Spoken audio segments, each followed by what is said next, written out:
Ganyan tsura mo. Kababayan, nandito po kami sa tuktok ng bundok. Ito ay Mount Everest. Nakita yung ano dun, oh. nakikita nyo ba yung mga ano yan? Nasa tuktok po kami ng bundok, napakataas po nito. Ito ay 600 feet ang taas. 6 feet under the ground. Tandaan nyo ba ang mukhang to? Ito po si Empoy. Na kaibigan. Sikat na si Empoy.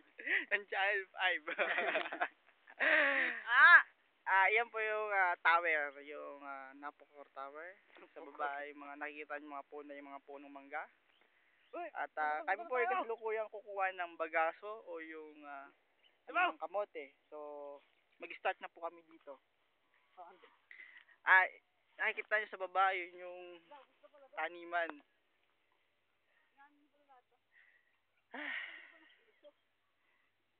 Mayroong ano?